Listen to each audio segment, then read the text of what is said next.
Tristram Stuart, thank you very much for an interview for my book, A Restored Earth. How are you?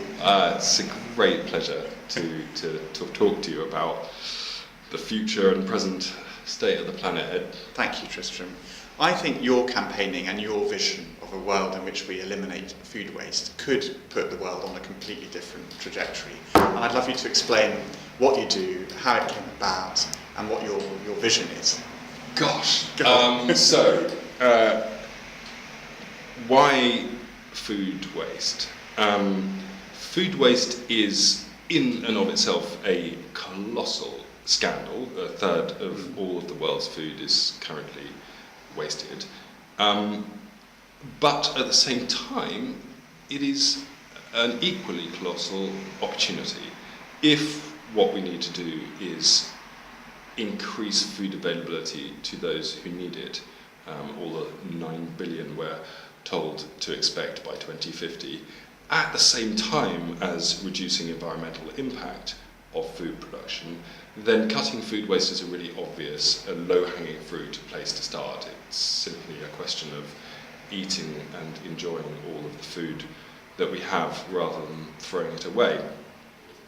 But food waste doesn't end there, because it is precisely by highlighting the most egregious instances of malpractice and poor structural organisation of our food system that we can really open up for a very wide public what is actually the fundamental paradox of the world's food system, of which food waste is one mere symptom.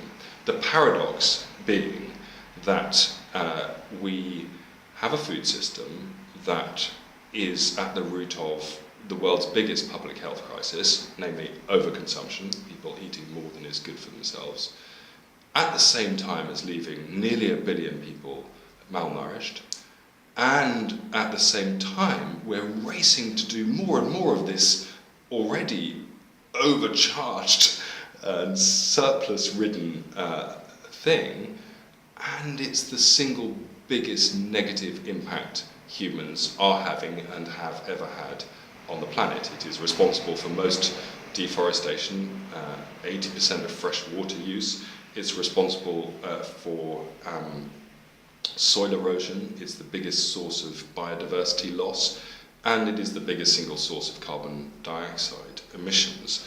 And yet, done right, the food system, instead of being the biggest environmental ill, could be the most powerful tool of all in tackling those very problems. Done right, we can create food in a way that puts carbon back into soils and out of the atmosphere, that creates habitat, that provides accessible and healthy food for everyone, and at the same time nurtures and protects nature rather than destroying it and turning it constantly into cash. And therefore tackling food waste in a way that both highlights the egregious, the negative, the scandalous, and celebrates at the same time those positive, delicious, no-brainer solutions to that problem. We hope both to remedy the individual problem of food waste and open people's eyes to the much bigger challenge of actually completely rewiring our food system. Thank you, Tristram. Could you describe how food waste happens in two countries, one Britain and another India, or to choose another example, Senegal? It'd just be interesting to illustrate how the problem manifests itself in two different contexts. Yeah, so to simplify and to typify the different sources of food waste and their causes in very different parts of the world, take a rich developed country like the United Kingdom to start with, and start with a farm and end with a fork. Right at the first stage of food production, there is colossal waste on farms and immediately post-farm gate as a result of really ridiculous purchasing policies of the big buyers. So we live in a system that is massively dominated by the supermarkets. So 80% of groceries in the United Kingdom go through just 5 companies' tills. And that puts those few companies into a massively and disproportionately powerful position vis-à-vis their suppliers, because of course there are thousands of farmers and manufacturers, and if they want to stay in business they have to, at the moment, do business with the supermarkets.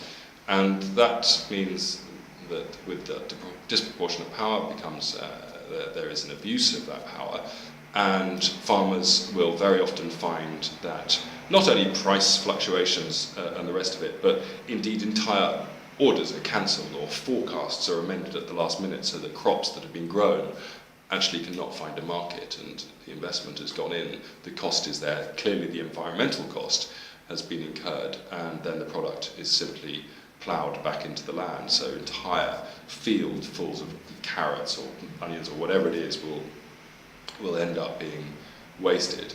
And then on top of that, there are these entrenched and totally unnecessary cosmetic standards that are applied to pretty much everything, in particular fruit and vegetables, but not exclusively that, where everything has to look perfect.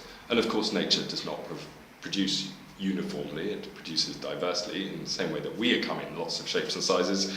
So to do fruits, vegetables, and even you can make the same argument for meat. The offcuts and ugly bits of animals have fallen out of favour in terms of our consumption. At the same time, in our fishing fleets at sea, some species of perfectly edible fish are discarded. Fish that don't meet size and shape criteria are discarded, and an awful lot of bycatch is wasted. And at the same time we're over-exploiting our oceans. So whether you're looking in the slaughterhouses where offal is being discarded, whether you're looking at sea where fish are discarded, whether you're looking in the fruit and vegetable fields of the United Kingdom and globally, a huge amount is wasted there. Go one step down to manufacturers and you find very many of the same problems: overproduction, order cancellations, fluctuations, huge amount of waste there. And then into the supermarkets themselves, where the business model is to pile shelves high, create the image of cornucopian abundance, and that, as supermarkets have found through millions of dollars of investment in marketing and psychological profiling of the Homo sapiens species, is a surefire way of triggering our hardwired response to take. We evolved for the last 2 million years in a context of scarcity by and large, and we took what we could and hoarded what we could, and now in a world of permanent abundance in rich countries, for anyone who can afford it, the possibility of going into a supermarket and seeing this huge array of products, it triggers that inbuilt response to take some of that abundance, whether it's on a buffet or a supermarket shelf. We fill our plates or our baskets with what turns out week after week to be much more than we can possibly eat, and we already eat more than is good for ourselves. We waste 20% of everything that we buy in supermarkets in this country. So very successful business model from the point of view of generating profits. From the point of view of safeguarding resources or human health, rather less well designed a system. And then, of course, that abundance on the shelves themselves results at the end of the day in there being more food than people are willing to buy, and that results in dumpsters or skips full of perfectly good food that hasn't been sold, and are really just the sort of byproducts of a display of abundance. In a way, the food that falls foul of that system has been treated like a Christmas decoration rather than a piece of embedded resources of colossal and irreplaceable value. And then, as I say, we get back to our homes, we have more than we can eat, we end up chucking that into our bins, wasting our money as well as the world's resources. So it's everywhere, at every link in the supply chain. And it doesn't look very good from the point of view of kind of assessing this particular species' ability to think sensibly or treat resources carefully. But it is a result of a system geared towards overproduction and abundance, but not one, I believe, that is essential or intrinsic to the process of producing and supplying food. Jump to a country like Senegal. Indeed, Feedback, the organisation I founded, has done an overseas supply chain research project in Senegal. Huge amount of mangoes grown in Senegal. Some are exported, the ones that look the best, you'd be surprised to know, and an awful lot is wasted, just stays on the trees and rots. And the problem there is very largely a result of a lack of agricultural infrastructure and processes to preserve what the soil and sun is already growing. So farmers don't have the means to get their product to the urban centres where it might be consumed. Because of the uncertainty of actually ever finding a market, they don't invest properly in cultivating the crop to its best potential, so you get blemishes and infestations, and this results in fruit and vegetables going to waste very, very quickly in the absence of even something simple like a grain store on a farm.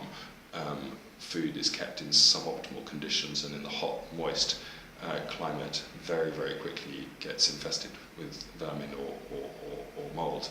And of course many people in Africa, as has been found, continue to consume this food even though it is partly spoiled, and that itself is a massive health risk. Aflatoxosis, the impact of eating essentially mouldy grains and pulses is a colossal problem behind many cancers, hepatitis, stunting in children, and indeed in livestock. So there is a clear case there to invest in agricultural infrastructure and processes that actually ensure that African and of course elsewhere in the world, farmers are able to make the best use of the product they're already growing to increase food availability where it's really actually needed, as well as increasing farm incomes where they are the route out of poverty for millions and millions of people. Brilliant, thank you, Tristram. Are these answers rather too long? No, they're not. No, they're brilliant. They're really helpful. And what are the solutions? Are they economic? Are they public awareness, political leadership, all of the above? So each individual source and cause of food waste does have an individual problem. So we might say, well, donating food to charity rather than dumping it in the back of a supermarket bin is a solution. We might say that relaxing cosmetic standards so that farmers can sell all of their crop, or developing processing, so cauliflower soup rather than whole cauliflowers if your cauliflowers haven't got to the right size. And all of these things are absolutely true, recipes to use up leftovers.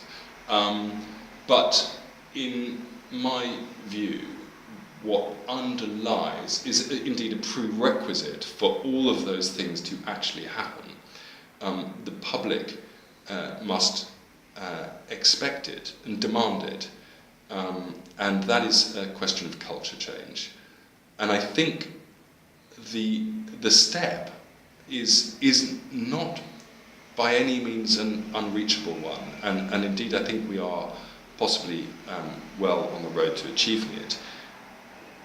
We have become disconnected from our food production. We live in urban centres, a long way away from, and culturally even further from, the people and places that are growing our food. It is almost impossible when you're in a supermarket to bring to mind the resources, the people, the infrastructure, the effort, the love even, that goes into producing all of this abundant food. And therefore, we have come to treat it as a disposable commodity. And if we can reconnect people with the real value of food and really understand that every time we part with our money at a supermarket till or in a restaurant or wherever, we are actually co-creating a food system that dominates the land use and resource use in our world.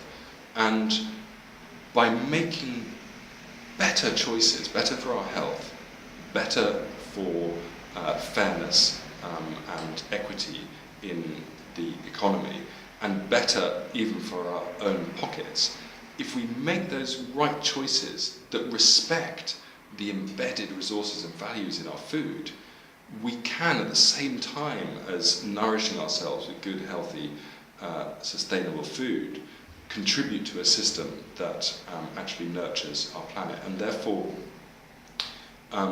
through individual and collective changes in the values and the choices,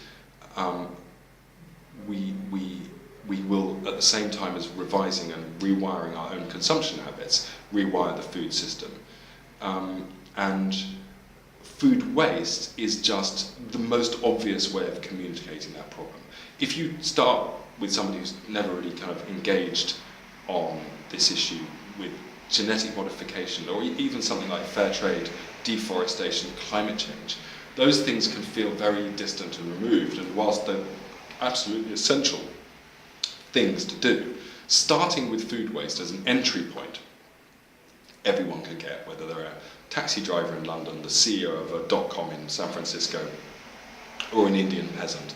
Mountains of rotting food, to most people, in fact pretty much everyone I've ever met, feel wrong in some visceral, direct and obvious way.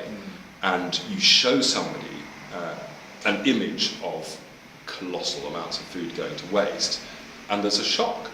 And at the same time, if, as Feedback campaigning organisation that I founded will present and offer to the public thousands of free and delicious meals made out of this wonderful food that is going to waste but has nothing wrong with it, and people can taste that, see that it's perfectly good, and understand that we are wasting food that is perfectly good for consumption, and we just need to celebrate and enjoy all of this food rather than discarding it.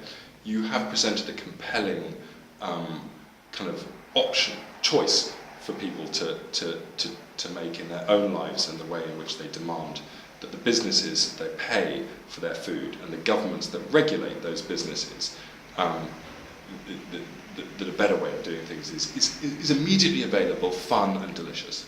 Fantastic. Are there feedbacks in every country? Has the world at large woken up to the issue of food waste? I feel like it's going well in Britain, it's going well in a number of other places, but... When I started campaigning or getting engaged in food waste way back in my teens and campaigning publicly in 2001 when I just graduated, the food waste campaigning world was a pretty lonely place. And now it is a global movement. Indeed, one could describe it as a booming industry. Food waste reduction is a thing that lots of people want. And NGOs, campaigning organisations, conservation organisations, big businesses, governments, think tanks, there are literally tens of thousands of people now who are full-time engaged on food waste reduction. And it is by no means just in this country, it is everywhere. I mean, in a couple of weeks I'm off to Argentina.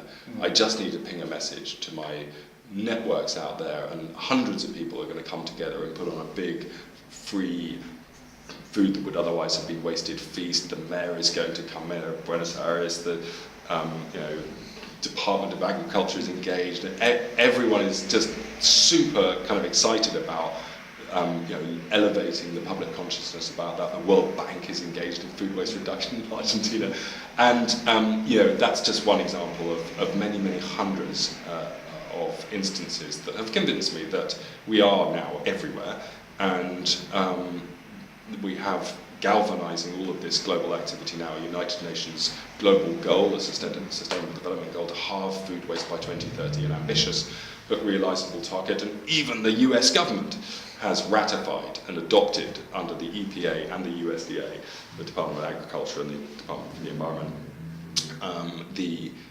the goal of halving food waste by 2030. You more or less can't be a big business now without a set of food waste policies, whereas only several years ago it was a problem that they were literally sweeping under the carpet. And many national governments have come up with great initiatives and even some really hardcore legislation to tackle the problem.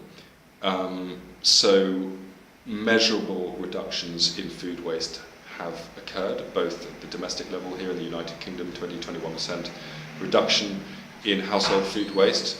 It's very difficult to find mass behaviour change on an environmental cause on pretty much any issue.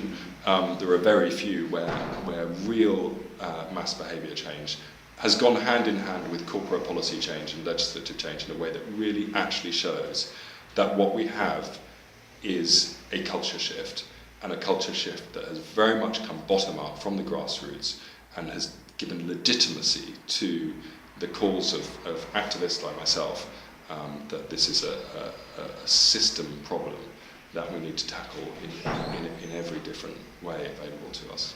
In The Economist last week there was a full-page ad by the CEO of Tesco extolling what that company is doing about food waste. That was quite striking. I'm sure they're on a journey and they're not there yet, but nevertheless it was. So we got a call from Tesco, probably we at Feedback got a call, I can't remember, it's just after the Horsegate scandal, when Tesco was more or less on its knees. And they said, well done, you've pretty much bombed us to the table.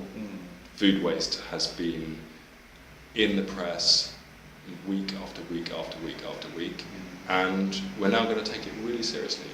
And that is the power, in my view, of a public outcry or public demand. You create the grassroots movement, you do some spectacular stuff like feeding the 5,000 that gets into the headlines, gets on the radio, people are listening to it, and that is what makes someone at the head of a company like Tesco, and they had started, of course, before Dave Lewis became the CEO, and they called us in. We've now had many meetings with Tesco about their food waste strategy, and we listen, we challenge them to go further. We encouraged them in the first instance to be transparent about how much food they were wasting. They agreed to report. They're the first supermarket globally to report transparently how much food they waste, and they have committed to significant and far-reaching reductions in their food waste by the end of this year. Tesco stores across the United Kingdom will be donating all of their supposedly edible surplus food to charities, which is, not everything that needs to happen, but it's significant. And I have, and Feedback has engaged. We engage with businesses in a framework that we call insultancy. We don't take any money from corporations for this work. We are uncompromising and challenging in our approach, and we of course remain completely independent and at liberty to call out businesses that we do not think are doing enough.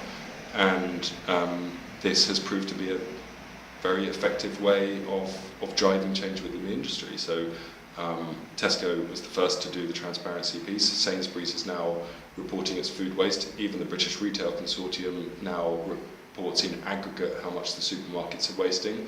And we are campaigning actively in the United States, and the CEOs have heard both Mike Coop and Dave Lewis, the CEOs of Sainsbury's and Tesco, at the consumer goods forums in South Africa, in Paris, advocating for food waste transparency in the way that the op-ed that you just mentioned has.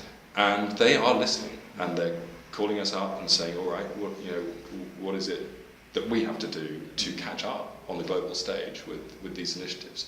So whilst it remains absolutely the case that all of these businesses have some fundamental problems that they are very far from solving, on the issue of food waste there is I mean, we could describe the supermarkets as being on the run somewhat.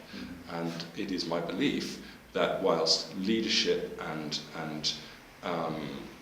genuine engagement and concern with the issue or on the part of individuals within these companies obviously plays an enormous part, public demand is what gives those individuals in companies the power to actually drive forward the change that they need to see, because ultimately it becomes an issue for the bottom line. If a brand is going to be damaged because of egregious instances of food waste in their supply chain, when feedback goes to Kenya and finds that Kenyan farmers working for less than $2 a day are not being paid because an order was cancelled, or being told to trim off 20% of the beans just to fit it into a 9-centimetre punnet, that whatever the economic rationale for that it was in the first place, it no longer makes any sense when doing so and being exposed for doing so in the public eye will cause serious brand damage. I mean, African farmers working for free for European supermarkets and not being paid for the crop they've invested money and resources and land and water in Kenya to produce, that does not play well in your public branding exercises. And so through a combination of these different impulses, we are seeing rapid and meaningful change in the food system. Thank you. In the book I want to write about Champions 12.3. I want to write about the impact that the documentaries had that you and Hugh put together. I also want to write about toast. And I also want to argue that global vegetarianism or a move towards a more vegetarian diet would be a good thing, noting a previous book of yours on the history of global vegetarianism, the philosophy of vegetarianism. Could you address some of those points in our last couple of minutes? Yeah, no, we've got more than a couple. Oh, I said till 10 past, okay, and so I will take them in order. In 2015, the United Nations ratified the Sustainable Development Goals, and SDG, or the global goal, 12.3, is to halve food waste globally by 2030. And I would like to think that feedback and our campaigning had a very big part to play in creating the context in which such a decision could be made. And we are fully committed to making it actually happen, calling businesses to account, encouraging governments to adopt progressive legislation, and of course individuals, citizens, to play their part both in changing their own habits but also demanding that change from the people they pay for their food on a daily basis. I was kind of orchestrating a conversation at a conference in The Hague in the run-up to this ratification of the global goal, and was calling on members of the audience to come up with great ideas. Somebody put up their hand and said, what about a champions group for this goal? I said, that's a great idea. Who's going to kind of take ownership of that? Representative of the United Nations Environment Programme put up their hand and said, we can do this. The Champions group was born. I myself am a champion. It is co-chaired both by the Executive Director of UNEP, Erik Solheim, who incidentally had been to a Feeding the 5,000 event in Oslo back in 2011. So when I got in touch with him a few months ago to say, you're coming to London, can we meet? He said, don't you remember, we met in front of the Houses of Parliament when I was a minister. So UNEP taking it very seriously, co-chaired, as I say, by Erik Solheim and Dave Lewis, CEO of Tesco. And with conversations going on between the heads of businesses and governments and non-profits like my own, it looks like we may have an arena for really driving change at every level within this Champions group. It's early days, but I remain hopeful that it will be able to achieve the target ahead of time. You then mentioned toast, ale. Yes. So, having campaigned for years on this subject, one of the things that I and Feedback have had a big hand in helping to bring about is a global network of incredible social entrepreneurs who see a mountain of food waste, which has been estimated to be of a value of about 1.3 1.3 billion tons of food, and see the enormous. I'll do that again. Who see the global mountain of 1.3 billion tons of food and see in that an incredible opportunity for financial value, and have created dozens and dozens and dozens of social enterprises dedicated to transforming food that's being wasted into value, whether it's making chutneys or juices, burgers, whether it's a company like Winnow Solutions that helps catering establishments measure and thereby save literally millions and millions of pounds of food in their establishments. And I have played a hand in helping many of those enterprises come into being. But with a small exception in 2010 where I got involved in making some ice creams of waste fruit, I was not tempted myself to get involved in any of those companies until I met a brewer in Brussels, the Brussels Beer Project, who, among their fantastic range of craft ales, they had one called Babylon, which was a bread beer made out of bread that would otherwise have been wasted. And I said, this is an absolutely fantastic idea, and the value uplift from waste bread to craft ale is colossal. I happen to know through my research where there is vast amounts of bread being wasted on a daily basis in a state when it is still completely fresh. So in my book I exposed the sandwich manufacturing process, which results in crusts and the first slice inside the crust of every loaf of bread going to a factory being wasted because no one eats crusty sandwiches for their sins, and bakeries that routinely overproduce and overstock, and bread is consumed everywhere, beer is consumed everywhere, and as I've already said, food activists are everywhere. And I said to Sebastian at the Brussels Beer Project, look, this is fantastic, but how about we globalise this idea? And he was so excited by that. He gave us the recipe, he came over to Britain, we went on television with Jamie Oliver, the first brew that came on, Jamie and Jimmy on TV, drank literally, I'm not kidding, the very first bottles of this stuff to be opened. I myself had not tasted it, and there I was watching one of the biggest names in food in the world, opening up a bottle. Obviously I was rather nervous that his face should not screw up in disgust. It didn't, he got very excited, bloomin' delicious to quote him, and just in case that was TV performance, there were a bunch of sommeliers there as well who were very serious and were very sceptical and gave a massive thumbs up for the quality of the ale. And Toast Ale, as the company was obviously had to be called, was born, and we are selling Toast Ale made out of bread that otherwise would have been wasted, perfectly fresh stuff from sandwich manufacturers by and large. And we have franchises in Iceland, South Africa. We have a daughter company that will be launching in the United States later this year. And all of the profits from Toast Ale, 100% profits, will be going to Feedback, the charity that I founded. So it's a way of both drinking your way out of a global problem in a fun and celebratory way. It's a message in a bottle that's really enjoy the wonderful stuff that nature has provided for us, enjoy it together, socially, become companions. I love the word companion. It literally means somebody you eat bread with, com is with, and pan is bread. And companionship through eating and drinking is of course central to our and many other cultures.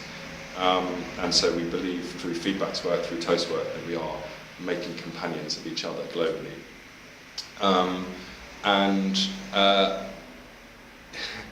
It's a way of saying, look, if we're going to take on the corporations that eat nature and defecate cash, if we're going to take on a food system that is destroying nature, we need to have a better party than them.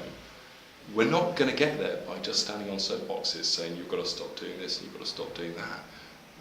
We've got to draw people in and make it as fun, as wonderful, as excellent getting wasted on waste is just a great ambassadorial position for the global food waste movement and the environmental sustainability movement more widely. And then at the same time, to guarantee to people who make the choice to drink this rather than tasteless rubbish being shipped around the world by Stella Artois or whoever, and guarantee to them that every pound that comes to Toast Ale is locked into doing good and solving the problem at its heart and its root, I think is a very nice way of structuring the business. At least I hope so, and it really does seem to be taking off. It's been a novel, new challenge that I'm massively enjoying. Fantastic. Well, Tristram, vegetarianism. Yes, please. I'd love to hear your vegetarianism. Ed, you use the V word, and you may know that I'm not a fan of the V word. Yes. The idea and practice of not eating meat, or indeed eating less meat, has been around for millennia, indeed probably millions of years. In history, it's recorded as far back as Pythagoras, as far back as the Buddha and the Jains and in India.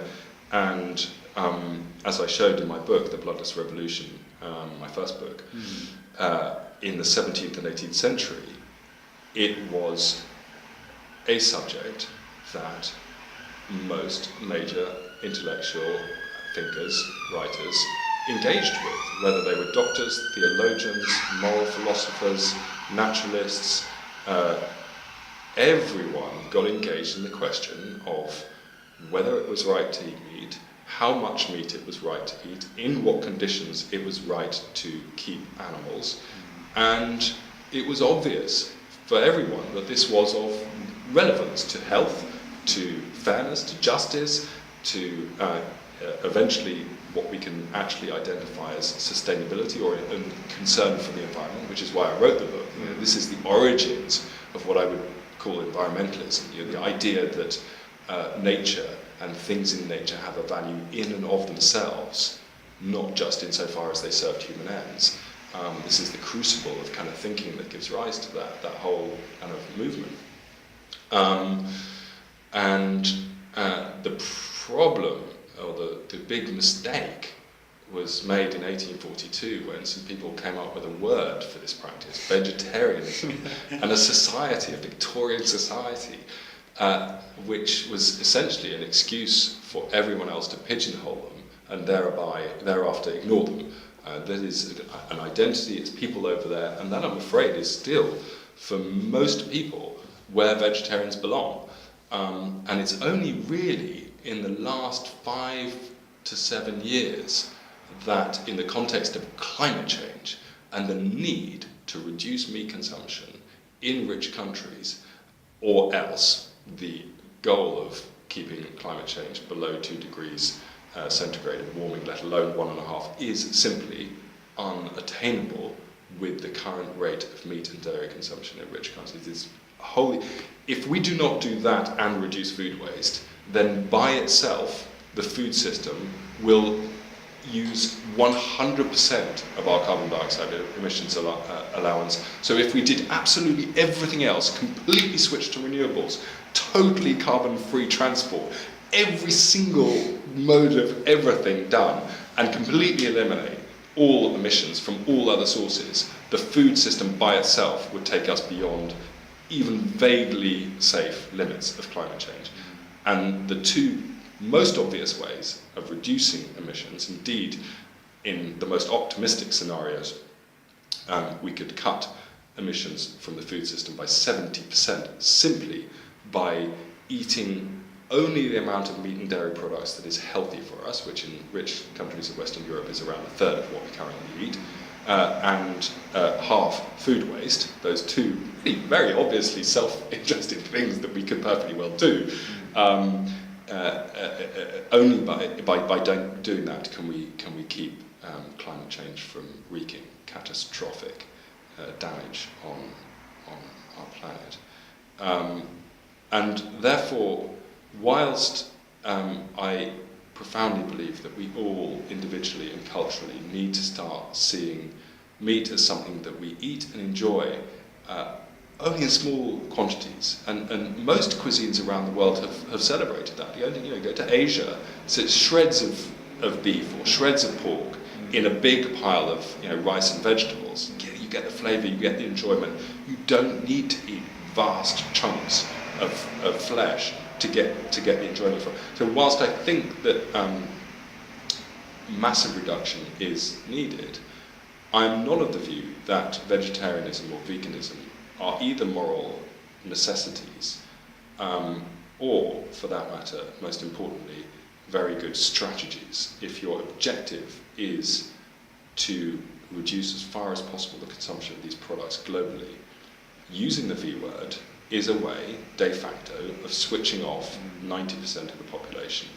And whilst it is absolutely remains the case that the more vegetarians and vegans there are, and the bigger that movement grows, of people who completely abstain and refuse to consume these products, the more there are, obviously less consumption there is, and the better that is.